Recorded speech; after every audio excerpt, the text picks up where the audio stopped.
Quand tu sens la colère monter en toi, est-ce que ton premier réflexe, c'est de la calmer, c'est de la contenir, c'est de l'étouffer? Si c'est le cas, sache un truc super important. Vouloir calmer ta colère est une erreur fondamentale. Parce que en étouffant ta colère, en voulant te calmer, sans même t'en rendre compte, tu te coupes d'un besoin essentiel pour toi. Et ce besoin, c'est probablement pas celui auquel tu penses là tout de suite. Et si tu veux découvrir lequel, reste simplement sur cette vidéo. Elle peut vraiment changer ton rapport avec la colère. Vouloir calmer ta colère est une erreur fondamentale. J'ai découvert que je faisais cette erreur il y a quelques temps, quelques années je dirais, et cette découverte s'est faite tout à fait par hasard. Mais avant que je change mon rapport à la colère, laisse-moi t'expliquer comment je vivais cette colère avant. Parce que ce avant, comment je vivais cette colère, est probablement le comment toi tu la vis aujourd'hui. Pendant des années, pour moi, me mettre en colère, c'était perdre le contrôle. Et perdre le contrôle, c'est dangereux. Perdre le contrôle à cause de la colère, c'est dire des mots à des gens qui sont proches, des mots qu'on regrettera par la suite. Se laisser aller à la colère, c'est aussi abîmer une relation. Exploser de colère, c'est parfois aussi, plus tard, se sentir honteux ou alors culpabilisé. Et donc le réflexe, comme je le disais tout à l'heure, c'est d'étouffer cette colère, c'est de vouloir l'éteindre, c'est de vouloir la mettre dans une sorte de case intérieure et dans sa poche, mettre le mouchoir par-dessus, voire carrément un bouchon par-dessus, quoi. Alors pour apprendre à refouler, parce que c'était vraiment le terme, refouler cette colère, je m'étais mis aussi à un moment donné à une forme de méditation. Quand la colère est arrivée, on respire et en même temps je respirais, et puis en même temps au moment où je soufflais, je rabaissais mon diaphragme comme pour faire rentrer la colère au plus profond de mon ventre. L'idée c'était vraiment de la contenir, la condenser, la compacter, vraiment comme si ça pouvait suffire à la faire disparaître. Et tu le sais aussi bien que moi, effectivement, on peut contrôler, contenir, étouffer sa colère, mais c'est pas pour ça qu'on arrive à l'éteindre. La colère, ça s'éteint pas comme ça. Pour éteindre la colère, il faut du temps. Sur l'instant, elle ne s'éteint pas. Et avant de poursuivre, je t'invite à mettre la vidéo en pause et me mettre en commentaire, est-ce que toi aussi tu vis ce rapport à la colère, c'est-à-dire vouloir l'étouffer, vouloir la condenser, vouloir vraiment la minimiser au fond de ton ventre.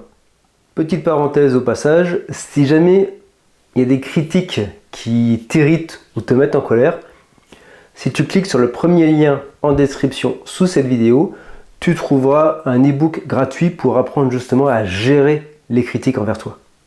Voilà, je ferme la parenthèse. J'ai découvert que en étouffant sa colère, c'était se couper d'un besoin essentiel, et je l'ai découvert de façon assez inattendue. Je te raconte tout ça. En fait, tout a commencé quand j'ai lancé ma chaîne YouTube. Enfin, en tout cas, quand j'ai voulu lancer ma chaîne YouTube. Je me suis retrouvé là, face à la caméra que je regarde et qui me permet de te proposer cette vidéo. Et face à cette caméra, j'étais incapable d'aligner deux phrases cohérentes sans bafouiller. J'étais incapable de dire plus de deux phrases à la suite, sans me perdre, sans me perdre dans mon idée. Alors je me disais que ça n'avait aucun sens. Je suis tout seul, je suis face à la caméra. Cette caméra, elle enregistre en différé, c'est-à-dire que si je n'ai pas envie de montrer la vidéo, je la montre à personne. Je serai le seul à la voir. Et si elle ne me convient pas, eh bien, je la mets à la corbeille. Et pourtant, lorsque je me retrouvais à parler face à la caméra, j'avais l'impression de me retrouver comme un enfant qui devait faire un discours devant toute sa classe. Un enfant de 7-8 ans. En fait, je me retrouvais comme quand j'étais enfant et que je devais faire un exposé ou réciter ma poésie devant toute la classe. C'était des moments vraiment qui me terrorisaient. Et là, une fois adulte, face à ma caméra, eh bien, je revivais exactement la même chose. Alors j'avais bien conscience que c'était complètement irrationnel et j'y pouvais rien. j'étais coincé au niveau de la voix, ma bouche devenait complètement sèche, j'arrivais pas à trouver les mots. Alors malgré tout mon travail en développement personnel, je n'arrivais pas à dépasser cette peur. Je n'arrivais pas à dépasser cette difficulté irrationnelle de parler face caméra. Alors qu'est-ce que j'ai fait? Je suis allé voir une thérapeute en IFS, en Internal Family System. J'ai fait quelques séances qui duraient environ 1 heure et demie. Et à la 3e ou 4e séance, il me semble, il s'est passé vraiment quelque chose qui pour moi est hyper important. À un moment donné dans le travail, je me suis retrouvé à sentir une colère qui était là. Je ne sais pas d'où elle venait, je ne sais pas contre qui elle était tournée, mais en tout cas, une colère, probablement toutes ces colères que j'avais dû vouloir étouffer, un peu comme si elles s'étaient accumulées. Mais en tout cas, au fond de moi, il y avait une colère, mais alors une colère. Et en toute logique, ce que m'a proposé la thérapeute, c'est de prendre cette colère et en quelque sorte la laisser s'envoler, prendre son envol, comme si elle devait quitter mon corps, quitter mon être. Et c'est là qu'il s'est passé quelque chose d'étrange, quelque chose d'inattendu. Au moment où elle et moi, ma thérapeute et moi, on a commencé à se rapprocher en quelque sorte de cette colère pour la calmer, l'apaiser, là, c'est comme si ça l'avait encore accentué et à un moment donné, il y a eu un non qui est tombé. Un non, je ne veux pas être apaisé. Un non, je veux rester là. J'ai ma raison d'être. Alors franchement, elle et moi, on a été bouche bée. Cette colère, finalement, elle disait « Je suis là pour toi, écoute-moi, j'ai des choses à te dire. » Waouh! Et c'est là que j'ai compris, que j'ai pris conscience que cette colère n'était pas là pour détruire quoi que ce soit. Elle n'était pas là pour détruire des liens avec mes proches. Elle n'était pas là pour casser des choses autour de moi. Elle était là pour me défendre, me protéger. Et pour toi, je suis sûr que c'est la même chose. Ta colère n'est pas là pour casser, pour détruire. Elle est là pour te protéger. Si tu es OK avec ça, je t'invite à mettre un petit like dans cette vidéo. Au passage, ça m'encourage à faire d'autres vidéos, puis ça plaît à l'algorithme aussi. Et c'est surtout une façon aussi de me dire que ce que je te présente te convient, te fait plaisir, t'apporte des choses. Moi, j'aime bien comparer la colère au feu. Un feu qui n'est pas maîtrisé, mais il brûle tout sur son passage. Il peut détruire des maisons, il peut détruire des forêts, il peut détruire des hectares et des hectares entiers. Et en même temps, un feu bien géré, bien maîtrisé, t'apporte chaleur, t'apporte aussi protection. En tout cas, ça a protégé nos ancêtres lorsqu'ils vivaient encore dans la nature. C'est-à-dire que ça les protégeait des bêtes sauvages, ça les réchauffait, ça leur permettait de cuire de la nourriture. Ça avait énormément de valeur et ça apportait énormément à la communauté. Et la colère, c'est justement comme ce feu. Nos ancêtres le savaient, sans feu, ils étaient vulnérables. Avec le feu, ils étaient beaucoup plus forts et c'était beaucoup plus simple et plus facile de se protéger. Et ta colère, c'est comme ce feu intérieur. Si tu ne le maîtrises pas, si tu ne le contrôles pas, il peut détruire tes relations. Il peut faire du mal autour de toi, par de la violence. Et en même temps, si tu l'étouffes, si tu l'éteins, tu n'as plus de feu pour te protéger. Parce que ton feu sacré, ton feu intérieur, est aussi là pour te protéger des personnes toxiques, des vampires relationnels, des connards. Et sans ce feu, c'est comme si tu laissais ces personnes toxiques rentrer dans ton périmètre d'intimité, ton périmètre personnel. D'ailleurs, au passage, si les notions de personnes toxiques t'intéressent et que tu veux en savoir un peu plus, clique sur le premier lien juste en dessous de cette vidéo et tu pourras obtenir un e-book gratuit qui concerne justement ces personnes toxiques. Et toi, tu es plutôt actuellement sur un feu qui détruit, un feu qui te protège, un feu que tu éteins, ou un peu tout ça, mais pas toujours bien géré, bien contrôlé. Tu peux me le dire en commentaire si tu as envie. Mais finalement, le feu, c'est qu'une partie de l'histoire. Parce que en réalité, ma colère, ta colère, a une forme primitive, une forme instinctive, une forme primale que j'aime bien associer au dragon. Pendant des années, je me suis reconnu en quelque sorte comme un chevalier blanc qui voulait terrasser ce dragon. Je pensais que si j'arrivais à terrasser ma colère intérieure, je serais enfin en paix. Je vivrais en paix.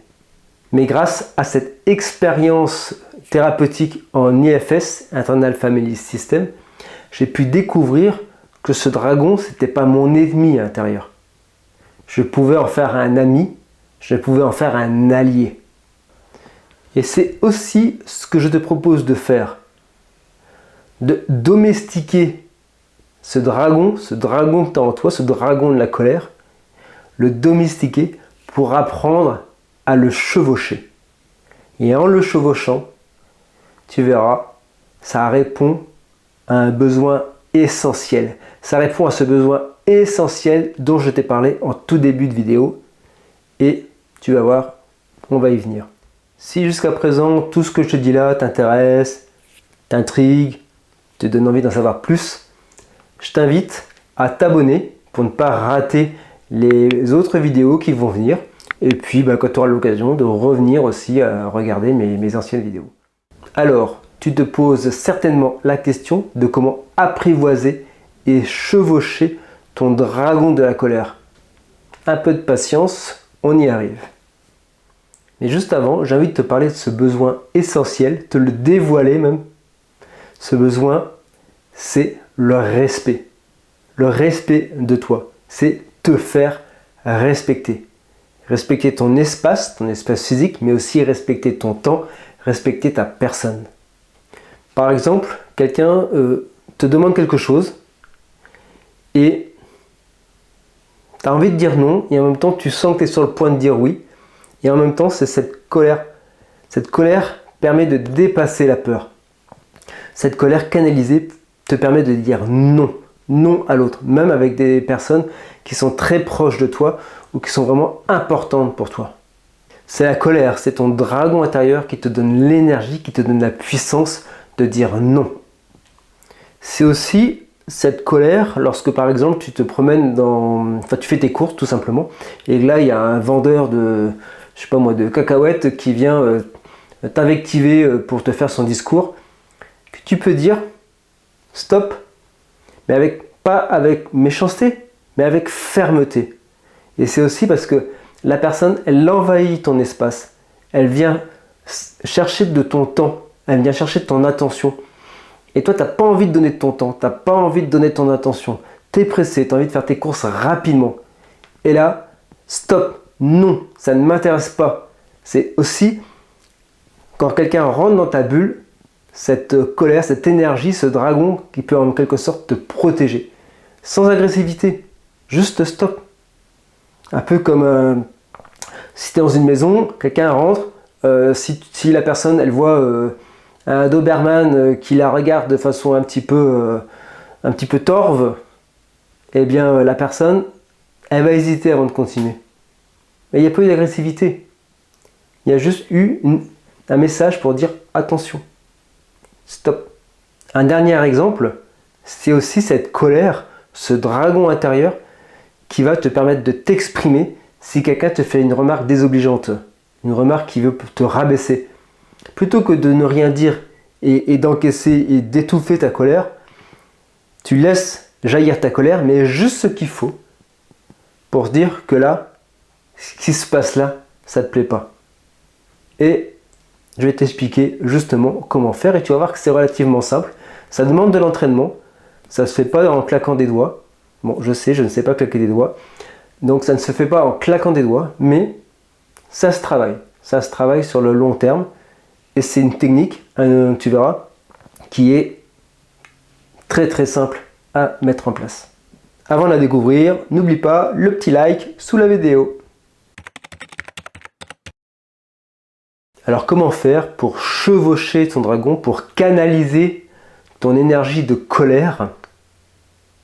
Eh bien, tu vas faire quelque chose que tu fais probablement déjà. Actuellement, quand ta colère gronde, ce que tu fais, c'est que tu respires, tu la contiens, tu rabaisses ton diaphragme, tu contractes ton ventre et tu la mets là au fond de ton ventre justement, dans ton estomac ou dans tes intestins pour éviter qu'elle ne sorte, qu'elle n'explose. Pour canaliser ta colère, tu vas faire exactement la même chose au début. La première étape va être exactement pareille. Tu vas respirer, tu vas prendre 1, 2, 3 secondes si nécessaire. Il y a un truc qui t'agace, un truc qui t'énerve, quelqu'un qui rentre dans ton espace, quelqu'un qui te fait une remarque, quelqu'un qui te demande quelque chose que tu n'as pas envie de répondre oui. Et là, ça réveille ce réflexe de protection, ton dragon émerge en toi. Tu inspires, 1 seconde, 2 secondes, 3 secondes. Et là, une fois que tu as respiré, quitte même à bloquer une demi-seconde ta respiration si tu le sens, si ça te semble nécessaire.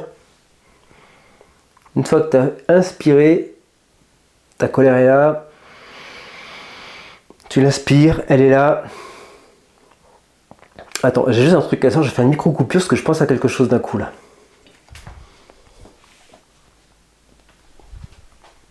Voilà, j'ai été chercher ma colère. Elle est là, ta colère, elle est là. Et donc, voilà, j'ai été chercher la colère. Elle est là, ta colère. Et ce que tu fais donc quand quelqu'un rentre dans ton espace, donc tu inspires, cette colère, alors je vais la faire disparaître de l'écran parce qu'elle descend en général soit dans ton estomac, soit dans ton intestin. Et là, au lieu de la garder en bas, au lieu de l'étouffer, tu vas, un peu comme une balle qu'on met dans l'eau et qu'on laisse revenir, sauf que cette fois-ci, ce temps-là, c'est 1, 2, 3 secondes, t'ont permis de la canaliser pour la ressortir soit en un mot, soit en une phrase très courte. Et c'est là toute la différence. Quand ta colère monte en toi, quand elle est là, quand elle arrive en toi, tu peux soit, justement, comme on l'a dit, l'étouffer, soit au contraire, la laisser exploser. Et là, elle prend tout l'espace. Là. Elle est là et elle gonfle. Alors, je peux pas, si je peux peut-être la faire gonfler voilà, en la rapprochant de la caméra. Elle gonfle. Et elle prend, comme ça, tout l'espace. Voilà, là, on voit plus, on ne me voit plus, on ne voit plus que ma colère. Et toi, ça peut exactement t'arriver la même chose. C'est lorsque tu t'énerves, on ne te voit plus, on ne voit plus que ta colère. Donc, l'idée, là, c'est de la sortir, mais j'ai envie de dire presque la sortir en un mot, en une phrase très courte, de façon à ce qu'elle n'ait pas le temps de prendre de l'ampleur.